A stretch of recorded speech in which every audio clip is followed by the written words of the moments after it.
First baby ba to? Second. Ilang buwan?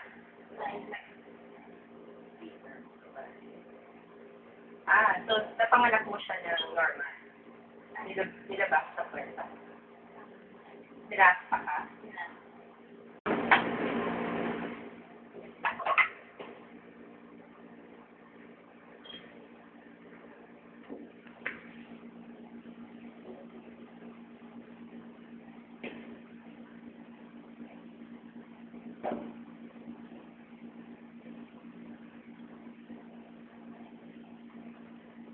Anong part? Yun yung baby?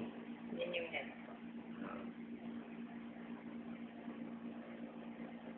Yung nakikita.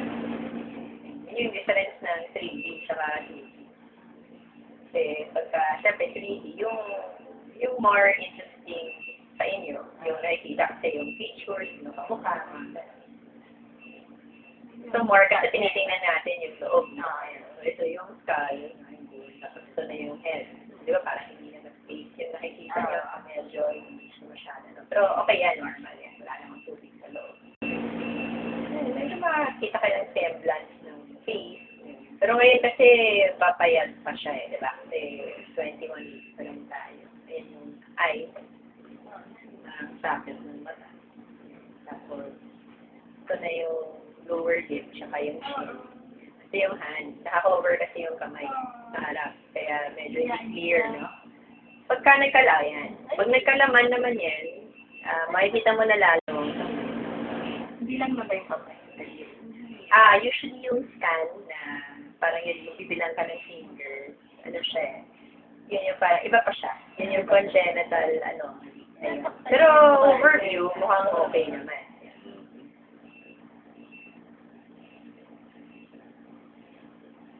So, baba tayo. So, na yung heart. Okay naman. So, yung nakikita mo sa video, kanina normal naman. So, itong bilog na to, yan yung stomach niya. So, na yung ribs, ito yung spine. Pinahaba mo pa, ito na yung back niya. Yan yung likod. Vertebral column. Tapos, ito na yung legs, no? Sa baba. Naka-transfer. So, ito, nandito yung head, ganun tayo. At this time naman kasi paikot yan So, you can really expect, right? Cephalic. So, ngayon nakapahalang siya. Ikot pa yan. Hindi naman yan forever na nakapahalang. Babae siya. Tapos ito na yung yung bone, no? Yung thigh bone. Yung puti. Kasi all that's white. Yung black na nakikita niyo is either too big siya or muscle. Iyak siya. Kasi ito po, cord yan, no? Nakikita mo yan. Kasi baka kalain niya lawit. Diba, hindi naman siya nakakabit sa genital. Ito na po yung gender. Yan. Magalaw siya. Nakabuka nga ngayon. Kasi yung other leg, so wala tayong nakikitang scrotum. Nakikita lang natin line, no? Pag babae ka sa linya, nakikita mo dahil sa linya. Ano pa? Hindi naman. Yan kasi talaga may balls ka na dito dapat, tapos may lawit ka na makikita. Talagang Pero siya. timing lang kayo na pumunta kasi 21 weeks naman siya talaga nalalaman. Sa bahay. Puro lalaki mo pumunta. That's good. Yan is yung girl na. Girl. Yan. Ayan po, ayan. Yan yung parang lady yan. Nakita mo parang so girl na. Next time, yan. Pagka actually po nag-3D ka ng mga, even 2D, kahit na 7 months, makikita mo naman yung face. Kasi umaharap na sila.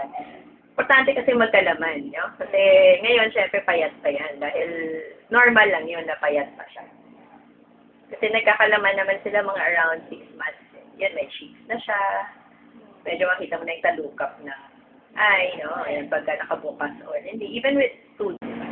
So, don't let it grow too big na parang 32 na 33 kasi masikip naman. So, pagka gano'n, hindi na siya iikot. Hindi na nila ma-manipulate ba na haharap, di ba? Or kasi depende sa kanya Pero yan, nakatalikod na siya ngayon. Bunbunan. Nape niya to kasi nasa start spine niya. Pumilit siya ng gano'n.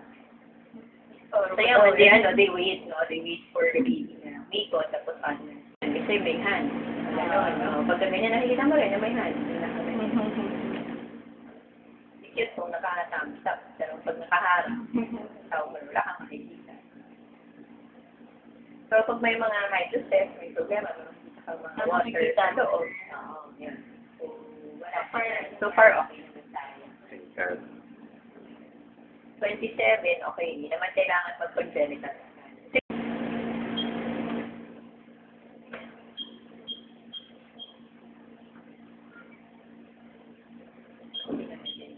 So, wala problem. Ayan, yan. Pwede mo i-scan yan. I-album. Kita mo sa kanya. Sabi nila, pagka, nag-CT